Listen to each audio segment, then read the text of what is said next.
বিভাগীয় কমিশনার মহোদয়কে ধন্যবাদ জানাই।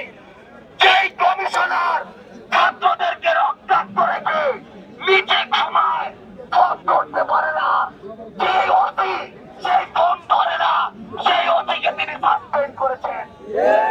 আমরা তাকে ধন্যবাদ জানাই। ওই আদালতে যারা আছে, যারা বিচারকের চেয়ারে বসে আছে, আপনারা আপনাদের দালালি বন্ধ করুন। এখানে গ্রেফতার করা হয়, ওই পাশে দালালি করে আপনি জামিন দিয়ে দেন। এরপরে আমাদের অভিযান এই রাজপথে হবে না, আপনাদের বিচারকদের অভিমুখে হবে।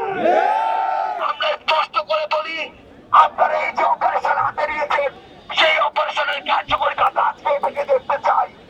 আমার এখানে যারা সহযোদ্ধারা উপস্থিত হয়েছেন, আজকের পর থেকে কোন একজন সন্ত্রাসী যদি কাউকে দিয়ে হুমকি দেয়, অবশ্যই তাদের বিরুদ্ধে আপনাদের ব্যবস্থা নিতে হবে।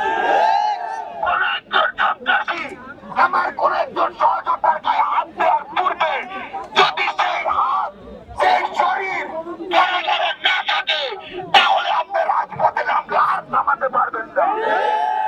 আমরা আজকে এই গাজীপুরের ছাত্র জনতার পক্ষ থেকে আপনাদেরকে শুধু একটি কথা বলে দিতে চাই, যে কমিটমেন্ট আপনারা করেছেন, আজকে এখনকার পর থেকে আপনাদের যদি সেই অভিযান আমরা মাঠে না দেখতে পাই, তাহলে আপনারা আর আমরা আজকের পর থেকে মুখোমুখি হয়ে যাব।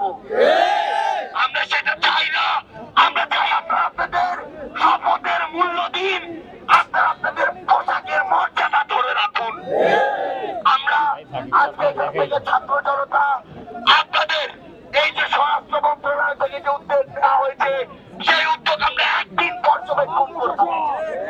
এই একদিন যদি আমরা